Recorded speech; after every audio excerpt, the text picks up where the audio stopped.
Ya no es solo la fuerza del agua, el viento está causando estragos. En Castilla y León hemos visto desprendimientos como el de esta chapa que recubría un edificio en Béjar, en Salamanca.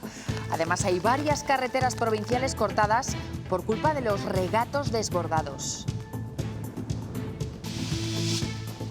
Y vean esto, es Ochando, en Segovia. Se ha venido abajo una fachada y han tenido que cortar también la carretera del pueblo porque los escombros han inundado la calzada. Pero en Andalucía sigue lo peor. Hay miles de vecinos desalojados y decenas de carreteras cortadas. Además, se busca a una mujer en un pueblo de Málaga que se lanzó al río para intentar rescatar a su perro, que se había caído en plena borrasca. Buenas tardes. Estaremos en Burgos porque hoy, un día antes de lo previsto, ha declarado el único acusado de matar al joven Sergio Delgado cuando estaba de fiesta. No tiene muy claro por qué le dio ese puñetazo mortal, pero dice que es la peor decisión que ha tomado en su vida. José Luis Novoa ha dicho que sigue sin recordar por qué dio el puñetazo a Sergio. Dice que estuvieron hablando amigablemente en el exterior del pub y que solo recuerda haberse sentido ofendido en un momento dado de la charla, pero que no sabe la razón. El objeto del veredicto se conocerá el lunes. Y sigue la enorme polémica por lo que dijo un profesor de la Universidad de Valladolid sobre ese crimen. Dijo que se merecía ser asesinado por ser vallisoletano. La familia de la víctima exige que lo expulsen. Vamos conociendo más detalles de lo que nos encontraremos en las papeletas de las elecciones del 15 de marzo. Habrá 6 coaliciones de partidos. Enseguida les decimos a qué provincias afectan. Nuevo intento del Ministerio de Transportes para frenar la huelga de la semana que viene de Renfe y Adif. Óscar Puente se ha vuelto a reunir con los sindicatos. Diego Cano. Nueva reunión sí, pero mismo resultado que ayer. No hay acuerdo entre el Ministerio y los sindicatos. Se mantiene la huelga para los días 9, 10 y 11 de febrero, aunque ambas partes aseguran que van a seguir en contacto. Se han fijado ya servicios mínimos para esos días que van a dejar suprimidos más de 950 trenes. Ya no son esas familias que antes se entendía de exclusión, sino son familias que están dentro del mercado laboral, pero a veces tienen dificultades para poder cubrir sus necesidades básicas. Hay más gente en riesgo de pobreza o exclusión social en Castilla y León que hace un año. Según los datos del INE, cada vez hay más población a la que le cuesta llegar a fin de mes o pagar la calefacción.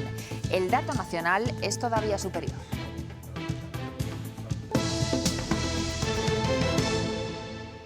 Sigue el juicio en Burgos por el crimen de Sergio Delgado, al chico al que habrían matado supuestamente por ser de Valladolid. Estaba previsto que el acusado declarase mañana, pero ya lo hemos escuchado hoy.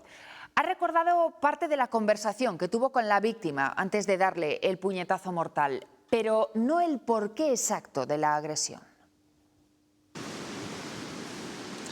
El acusado ha contado que no recuerda por qué pegó a Sergio. Dice que estuvieron hablando amigablemente en el exterior del pub, que no hablaron de fútbol en esa charla y que reconoce que estaba borracho y que su último recuerdo es haberse sentido ofendido por algo que pensó este chico de qué va, ha dicho, pero que tampoco recuerda la razón. Y añade que no le pegó por ser de Valladolid, que a él qué le importaba de dónde fuera, ha dicho. Por cierto, el objeto del veredicto se dará a conocer al jurado popular el próximo lunes. Mantengo una conversación con él. Recuerdo ser muy amable, estar hablando bien con él. He tenido 2 años para pensar a diario en esa noche y no puedo responderles a ustedes cuál fue el detonante, qué me hizo actuar así. El último recuerdo que tengo es decir, pero bueno, ¿este chico de qué va? Y ese fue mi impulso, la peor decisión que he tomado en mi vida. Yo no pego a nadie por de dónde sea. ¿Por qué iba a reaccionar yo preguntándole que si es de Pucela? ¿Qué más me da a mí de dónde sea? Lo que se discute es si el puñetazo que recibió el joven de Valladolid fue letal o no. Según los peritos que realizaron la autopsia, fue sin duda el desencadenante porque Sergio cayó al suelo a plomo. También afirman que la muerte fue prácticamente súbita, aunque no dejó lesiones graves en cráneo y cerebro. Por su parte, el perito de la defensa, sin embargo, dice que el estado de embriaguez fue la clave, que sin el alcohol Sergio no hubiera fallecido. Para los peritos que realizaron la autopsia de Sergio Delgado, el desencadenante de la muerte fue el puñetazo que recibió. Hizo que el cuerpo cayera a plomo, sin tambaleos, y el cráneo chocara contra el suelo.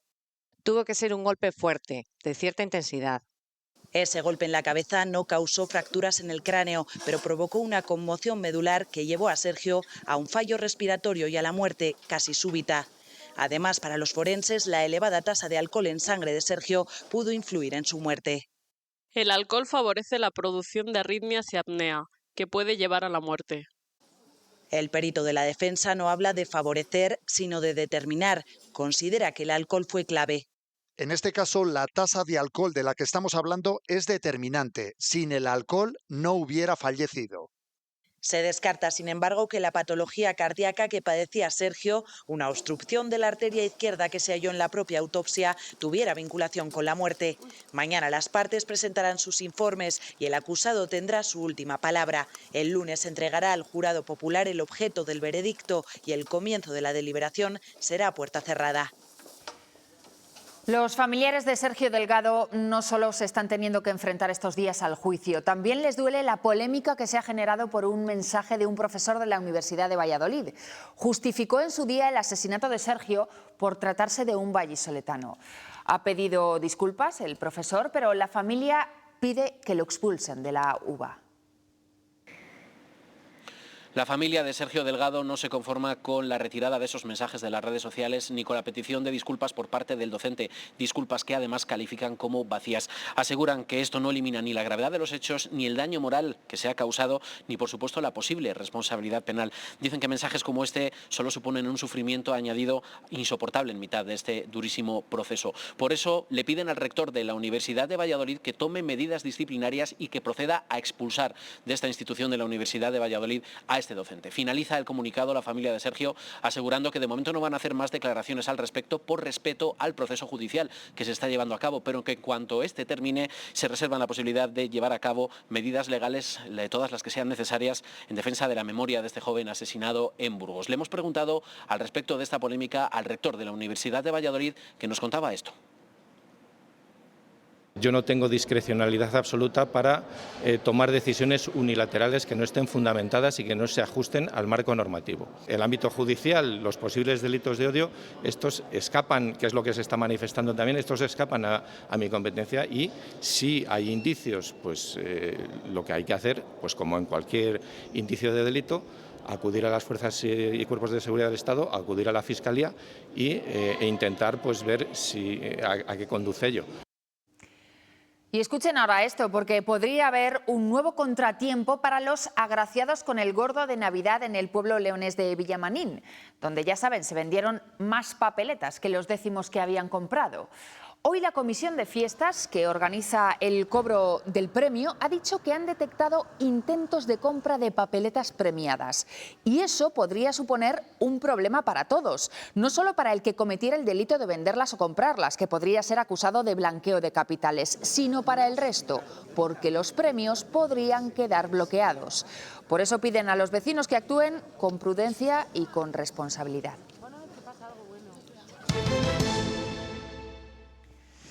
Esto es la provincia bulense. El paseo de la Alameda del Barco de Ávila está anegado por la crecida del Tormes. Es una zona propensa a desbordamientos cuando se produce deshielo en la sierra. Y gargantas como la de Santa María en el Tietar también han complicado la situación en el sur de la provincia.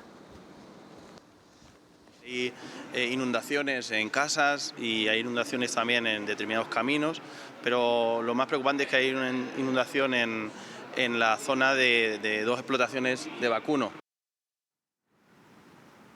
Conforme ha ido pasando la jornada, la situación ha mejorado notablemente en Ávila capital. Aunque el nivel de los ríos continúa siendo elevado, no hay avisos en lo que respecta al cauce del Adaje del Chico a su paso por la ciudad amurallada. La atención está puesta también en el deshielo que se podría producir en la Serrota y en el puerto de la Paramera, que podrían producir cambios. De cara a los próximos días continuarán las lluvias y por eso la atención seguirá puesta a nuestros ríos. Desde el Ayuntamiento de Ávila y otras administraciones implicadas lanzan mensajes a la ciudadanía, precaución y hacer caso a las recomendaciones. El agua está provocando daños también en algunas infraestructuras y edificios, socavones en carreteras, tejados que se desprenden y hasta paredes de casas que se han venido abajo. En Ochando, a 35 kilómetros de Segovia, el viento y la lluvia han provocado a primera hora de la mañana el derrumbe de la tapia de un corral en desuso. No ha habido daños personales, pero los cascotes y los escombros han caído a la vía, por lo que ha sido necesario cortar durante unas horas el tráfico en esta carretera provincial. Luego los trabajos han ido avanzando, ha sido posible abrir uno de los carriles de circulación y se espera que las labores de limpieza finalicen mañana. En la red provincial de carreteras de Segovia hay otras 4 carreteras cortadas por la presencia de balsas de agua. Y más consecuencias de las lluvias en las carreteras: las tierras colindantes ya no empapan y se producen cortes y desprendimientos. En Ávila, en Salamanca o en Zamora hay varias carreteras afectadas. Esta que ven es la que une Torres del Carrizal con Cerecinos, en la provincia zamorana. Hay un carril que se han visto obligados a cortar. En el cruce del Camino Viejo de Simancas con el Camino Abrevadero, un importante socavón ha quedado cubierto por una balsa de agua, dadas las precipitaciones tan fuertes que hemos tenido estos días, y han dañado a varios conductores desde el pasado viernes. En total son 6 los vehículos que han dañado sus bajos al tratar de cruzar por este punto, pensando que debajo del charco de agua el pavimento se encontraba en buenas condiciones. Sumado al problema de los conductores se encuentra el de los vecinos que viven en este camino, porque carecen de acera y tienen que salir a pie, por ejemplo, para coger el autobús. Las obras de repavimentación comenzarán en unos 3 meses y también se repondrán los alcantarillados. La solución no es drenar hoy y poner unos bolos y una señal de peligro y tal. No, ahora mismo que estaba con el agua, viene una cuadrilla, lo parchean y al menos los meses que dura hasta que se ejecute la obra salimos del paso. Cualquier persona, no digo ya mayor, que quiera acceder al autobús, no puede salir andando. O sea, es imposible, porque el agua cubre más allá del tobillo. Bueno, ahora mismo, solo en la Confederación Hidrográfica del Duero hay más de 50 ríos en alerta. 4 de ellos en nivel rojo, en Salamanca, en Segovia, León y Soria. 15 están en naranja y el resto en amarillo. A lo largo del día se han vuelto a ver desbordamientos, carreteras cortadas y zonas anegadas. El paso de Leonardo por Salamanca deja estampas muy complicadas después de un día en el que solo en la mañana se han recogido 20 litros por metro cuadrado, pero concentrados en unas pocas descargas, lo cual ha desatado las crecidas de numerosos ríos repartidos en toda la provincia. Eso ha complicado mucho la situación en 5 carreteras provinciales que han tenido que ser cortadas al tráfico, también a nivel rojo en el puente Resbala, en el río Huebra, y en Sotoserrano, en el río Alagón, y escenas como esta en Aldea Tejada, donde se ha desbordado el arroyo del Zurguén, que se repiten por doquier. También en la capital, crecida importante del Tormes sin desbordarse, y Béjar, que se ha llevado la peor parte. No, las huertas y todo esto para aquí todo inundado, pero claro, los vecinos de para allí no pueden pasar ni para allá ni para acá. Hombre, claro que está uno preocupado, pero vamos, ahora baja mucho, ha estado por ahí, por los contenedores. Los vecinos del barrio de Los Praos, en Béjar, se han despertado con el fuerte estruendo que provocó la caída de la chapa que protegía la fachada lateral. Ocurrió poco después de las 8 de la mañana, por lo que aún no había comenzado el habitual movimiento de salida de familias con niños para ir al colegio. También han tenido que intervenir para retirar chapas de los tejados por desprendimientos parciales. Afortunadamente no tenemos problemas de inundaciones y seguimos en la alerta. Agradecer a bomberos de Diputación, agradecer Policía Nacional, Policía Local, por supuesto. Estrecha vigilancia a las crecidas de los cauces. Preocupan el Luces, el Huebra, nivel rojo en Puente Resbala, y el Alagón, nivel rojo en Sotoserrano. Y en Salamanca ciudad, además del efecto del viento, crecida del Tormes, muy por encima de lo habitual, debido al desembalse controlado de Santa Teresa, que sigue actuando como freno para evitar las riadas. Sí, son 6 los ríos que permanecen en estos mismos momentos en alerta. Son los ríos Duero, Tera y Castrón, también el río Órbigo, el río Negro y también el río Aliste. Los bomberos han intervenido esta misma tarde en la localidad de Alcorcillo, después de que varios árboles amenazaran con caerse a la carretera. También se han registrado varias salidas de vehículos como consecuencia del embolsamiento de aguas. De todas formas, las autoridades piden precaución y evitar desplazamientos si no es necesario. La situación hidrológica de la provincia de Zamora es delicada. Son 6 los ríos que se encuentran en alerta. El nivel amarillo continúa activo en el río Órbigo a su paso por Manganeses y Santa Cristina de la Polvorosa. Otro de los ríos que se mantiene bajo vigilancia es el río Valderaduey. El suelo no tiene capacidad de absorción. La tierra ya no empapa el agua, que discurre directamente hacia los cauces y desemboca en los ríos, provocando crecidas repentinas. Son llamativas las imágenes que ven. Es el río Angueira a su paso por Alcañices. El agua ha llegado a dominar 2 calles del casco urbano de la localidad. Las precipitaciones han arrastrado tierra, obligando a intervenir a la maquinaria y condicionando el tráfico. En todo caso, las autoridades insisten en el sentido común, reducir la velocidad, evitar desplazamientos innecesarios y no atravesar zonas inundadas. En León, el 112 ha recibido avisos por desbordamientos de cauces en 2 municipios del Alfoz, en San Andrés del Rabanedo y Valverde de la Virgen, y también en Cacabelos, aunque sin afecciones graves para la población. Canales como este cargan mucha más agua de la habitual y muchos ríos están al límite de su capacidad. 7 se encuentran en alerta en la provincia. En naranja, un tramo del Bernesga, Alcea, Omaña, Órbigo y Tuerto, y en amarillo por Maesla y Luna. La tendencia es al alza en muchos de ellos y se esperan más precipitaciones que en los próximos días puedan complicar la situación. Ya hay 2 carreteras secundarias cortadas por inundaciones. Acumulamos ya días y días de precipitaciones. Llueve sobre mojado. La previsión no cambia para el fin de semana y en algunos municipios han superado los 100 litros por metro cuadrado. Nos lo cuenta Sergio Hernández. El día de hoy ha estado marcado por una meteorología completamente adversa, tanto a nivel de fuertes rachas de viento, casi cerca de los 140 kilómetros por hora, y también por las precipitaciones que han sido muy intensas en numerosos puntos de nuestra geografía, destacando sobre todo esos casi 120 litros por metro cuadrado que llevan recogidos en La Covatilla, en Salamanca, al sur de la provincia, por encima de los 60 en Serranillos, en Ávila, también en Balouta, al noroeste de León, en torno a los 40-50 litros en otros puntos de la comunidad, como en Ferreras de Arriba, en Zamora, Candeleda, en Vinuesa, 42 en Navasfrías, al suroeste de Salamanca, y se quedaban también rozando los 40 litros en Villar de Ciervos, en la provincia de Zamora. Y esto no para, hasta el sábado por la noche va a seguir precipitando, va a seguir lloviendo. Si miramos los acumulados desde esta tarde hasta el sábado a últimas horas de la noche, vemos que todavía quedan por registrarse más de 60-70 litros por metro cuadrado en zonas del sur de Salamanca y también de Ávila, zonas también del oeste de Zamora, y en el centro de la meseta también podemos sumar en torno a 10-15 litros más por metro cuadrado. Gracias, Sergio. Esta borrasca, Leonardo, tiene pocos precedentes en nuestro país. No hay comunidad hoy que no tenga avisos activados por lluvia, viento o deshielo, pero Andalucía se lleva la peor parte. Hay más de 4.000 personas evacuadas de sus casas, decenas de carreteras intransitables y una mujer desaparecida. Se lanzó al río para intentar rescatar a su perro. Aumenta el número de localidades desalojadas en Andalucía. Todos los vecinos de Grazalema han tenido que abandonar sus casas por riesgo a que se colapse el acuífero y se hunda el terreno. También los de Jerez de los Caballeros y los de pueblos ribereños del Guadalquivir, Córdoba incluida, que se inundaron en la riada de hace 16 años por temor a que el río alcance niveles similares. También hay 1 millar de evacuados en Extremadura. En San Enrique de Guadiaro, en Algeciras, han rescatado a 6 personas y un perro que se habían quedado incomunicadas. En La Órgiva, en Granada, hay más de 200 personas aisladas. En las zonas rurales es muy complicado el transporte porque hay numerosas carreteras cortadas. El temporal Leonardo ha obligado a cerrar un paso entre Aragón y Francia por riesgo de aludes. Así baja el río Jarama entre Rivas hacia Madrid y Arganda del Rey, y el viento ha provocado retrasos de vuelos en Barajas y 2 heridos en Valencia.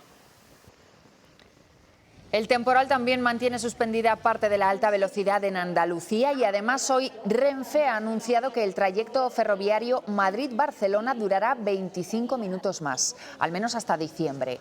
Ha sido a petición de las 3 operadoras, Renfe, Irio y Wigo. También se prorroga la supresión de los últimos viajes del día en ese trayecto. Hay huelga la semana que viene por parte de los trabajadores ferroviarios y hoy el Ministerio ha intentado frenarla con una nueva reunión de los sindicatos, pero no lo ha conseguido. Volvemos a Madrid, Diego. Sí, nueva reunión y una vez más, efectivamente, falta de acuerdo entre el Ministerio y los sindicatos. Sigue en pie la huelga en Renfe y en Adif para los días 9, 10 y 11 de febrero. Desde el Ministerio hablan de que hay buena predisposición. Están ya hablando, dicen, con el Ministerio de Hacienda para buscar vías de financiación a los reclamos de los sindicatos. Unos sindicatos que aseguran que aunque se están dando pasos, no son aún suficientes. Insisten, hay que trabajar para que se recojan todas sus reivindicaciones, entre las que se encuentra un aumento de personal. A pesar de estas dos reuniones fallidas que, como les decimos, mantienen en pie la huelga, ambas partes aseguran que siguen los contactos. Sí que se nos han presentado propuestas de medidas y se nos concretarán, me imagino, que a lo largo del día de hoy y mañana, pero de momento los avances no son suficientes como para poder alcanzar un acuerdo de convocatoria de huelga. Hemos ido avanzando, pero no lo suficiente como para tener cosas cerradas. Y ante esta huelga, el Ministerio de Transportes ha fijado ya unos servicios mínimos. Durante los 3 días que dure la huelga se van a suprimir 955 trenes. La alta velocidad y la larga distancia se va a prestar al 73% para garantizar las conexiones entre las principales ciudades. La media distancia se rebaja a una prestación del 65% y los cercanías se prestarán al 75% en la hora punta para garantizar las idas y venidas de los lugares de trabajo de los trabajadores, y se rebajará un 50% durante el resto del día, unos porcentajes que han provocado el descontento de los sindicatos. Los clasifican como abusivos.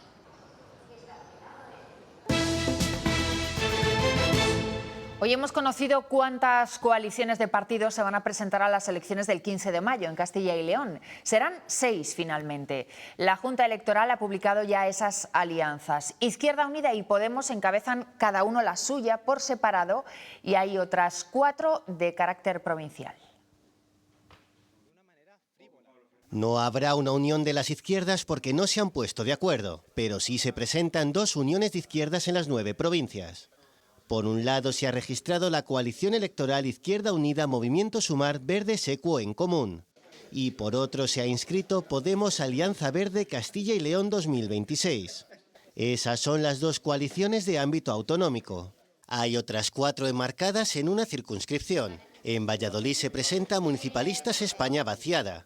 En Zamora estarán las papeletas de Ahora Decide España Vaciada. En Burgos se podrán encontrar otras 2 alianzas. Vía Burgalesa Municipalista engloba a Vía Burgalesa y Vecinos por Belorado, mientras que en Decide 9 CYL convergen Decide Burgos y 9 Castilla y León, el partido fundado por la expresidenta de las Cortes, Silvia Clemente, que podría presentarse en otras provincias en solitario. Se sabrá cuando se publiquen todas las candidaturas. Sobre los partidos localistas ha hablado el presidente del PP en Castilla y León. Fernández Mañueco asegura que su papel a lo largo de la legislatura ha sido irrelevante y subraya que él sale a ganar estos comicios. Hasta ahora el papel ha sido, pues podemos decir, que a nivel de Castilla y León, irrelevante. Yo afronto estas elecciones con el objetivo claro de ganar, con el objetivo claro de que las cosas van bien. Desde Ávila, Alfonso Fernández Mañueco ha vuelto a recordar algunas de las medidas que iban incluidas en esos presupuestos que finalmente no salieron adelante, ha dicho, por esa pinza formada por Vox Castilla y León y el PSOE. Aquí el foco lo ha puesto, por ejemplo, en la bonificación de los peajes de las autovías, una propuesta beneficiosa, asegurado, para los castellanos y leoneses y que pondrá en marcha si vuelve a salir vencedor de las urnas. El líder de los populares aquí también ha señalado que el discurso de esas 2 formaciones políticas es diferente a nivel nacional y aquí en nuestra comunidad. Una cosa son las declaraciones políticas a nivel nacional y otra cosa es lo que preocupa y ocupa la vida cotidiana a los abulenses, a las personas de Castilla y León. La verdad es que el PSOE está encantado con Vox Castilla y León y vuelvo a decirlo, que quede bien claro. Sánchez le alegra cada voto que vaya a Vox. El líder del PSOE en Castilla y León sigue insistiendo en un debate cara a cara con Fernández Mañueco y en que gobierne la lista más votada después de ese 15 de marzo. Carlos Martínez marca distancias con el gobierno de Sánchez, pero también con las elecciones de Extremadura y de Aragón, ante el mal resultado que se espera para su partido.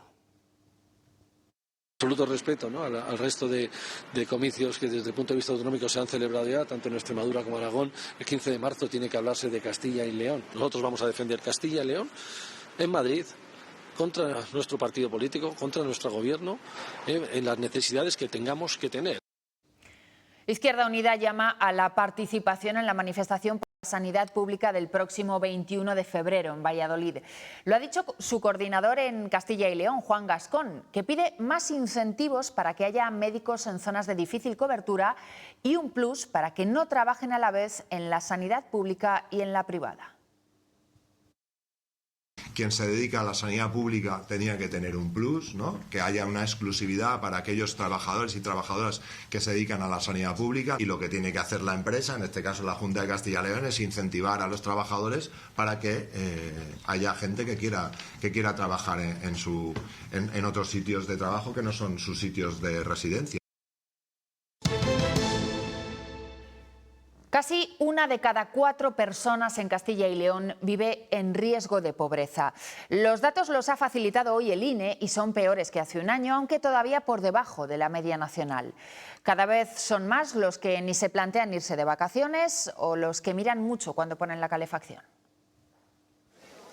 Nos cuesta llegar a final de mes. Pues ya ves cómo voy a llegar, estirando el euro este. Pues arrastras como todos. La vida para ricos, para pobres no. Y 3 de cada 10 castellanos y leoneses sigue sin un colchón para imprevistos. Si hay un gasto imprevisto, una lavadora que se rompe, el incremento de la calefacción, el incremento de la luz, los gastos imprevistos, eso sí que nos encontramos que a las familias les cuesta mucho hacer frente. Más de un tercio de los hogares tampoco puede irse de vacaciones ni una semana al año. Uy, las vacaciones no las mientes.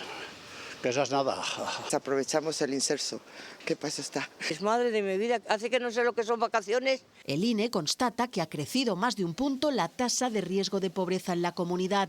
Familias que trabajan, pero atrapadas en la precariedad. Ya no son esas familias que antes se entendía de exclusión, sino son familias que están dentro del mercado laboral, pero a veces tienen dificultades para poder cubrir sus necesidades básicas. Y según este informe, el porcentaje de población en situación de carencia material y social severa es mayor que el año pasado, como también lo es la cantidad de personas que reconocen retrasos en los pagos del alquiler.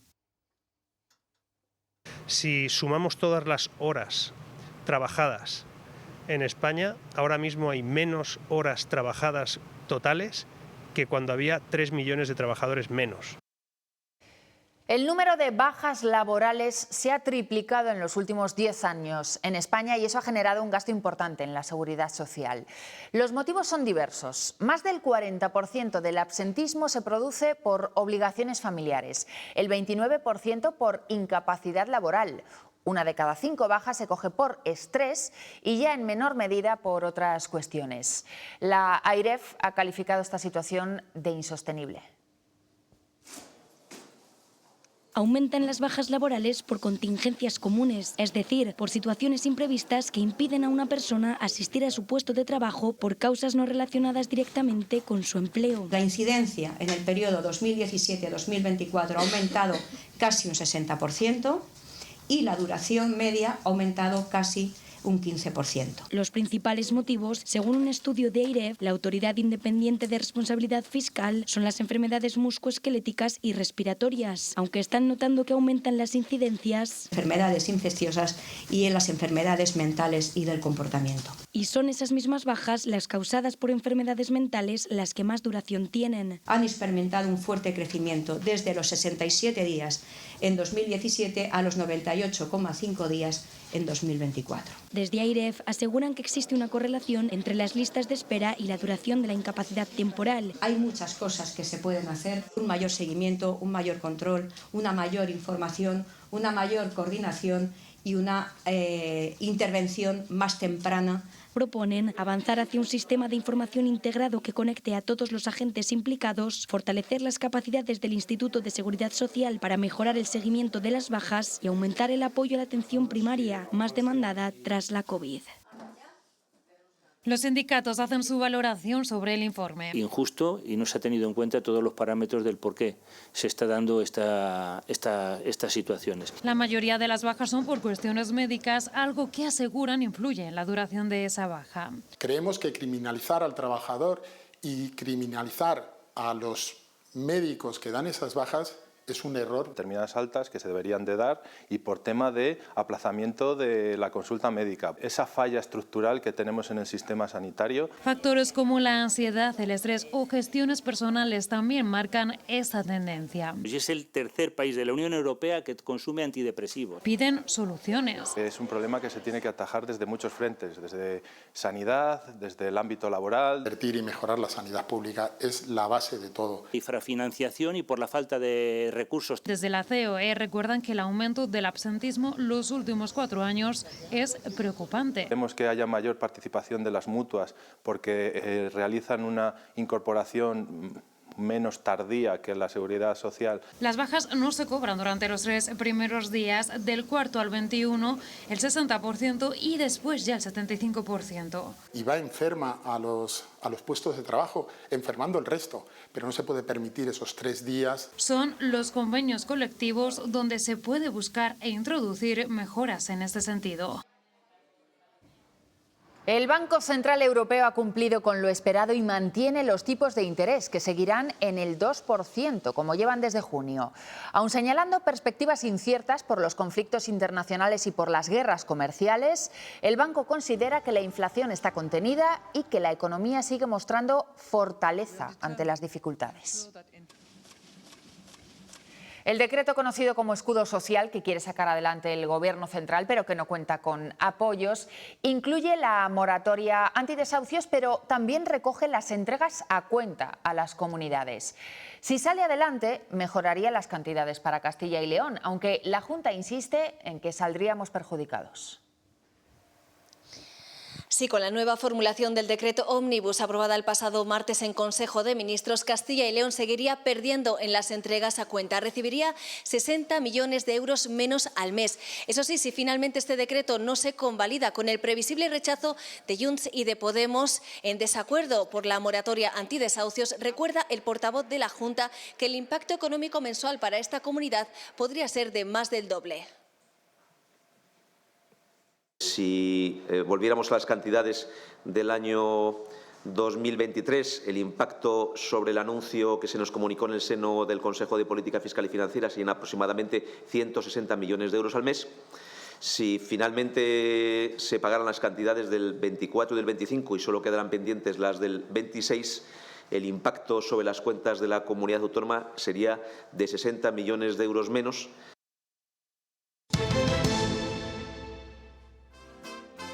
Lo que para otros serán materiales deteriorados, procedentes de escombros, incluso escoria de la siderurgia, para Gaudí era arte que aplicara a su arquitectura. Un nuevo concepto, uno más, inventado por él. Así nació el trencadís, el hermano pequeño del mosaico, un mosaico sin teselas. Y se llama trencadís porque romper en catalán es trencar, que nunca en la época se hablaba de trencadís. No se anunciaba el trencadís, porque era una cosa considerada menor. Los materiales van más allá de la cerámica típica de un mosaico. Gaudí utiliza vidrio, piedras rotas, espejos, se adapta a cada ocasión, recicla creando belleza y color con elementos ordinarios y su técnica va evolucionando al mismo tiempo que la propia arquitectura. En la colonia Güell, allá utiliza todo tipo de detritus, desde restos de fábrica, incluso utiliza de estas piezas de la fachada, piezas cerámicas de la fachada de la Casa Batlló. Todo es reciclado en este templo. La exposición se puede visitar hasta septiembre en León, en la Casa Botines, en un edificio que Gaudí, paradójicamente, levantó sin usar trencadís. Se adaptó a la climatología y a las particularidades del noroeste. Como Gaudí se adapta a los lugares, igual que hacía con el trencadís, que lo iba adaptando a las características de cada edificio y de cada cliente. Una exposición para tocar. Los materiales resistentes así lo permiten y Gaudí probablemente así lo habría querido.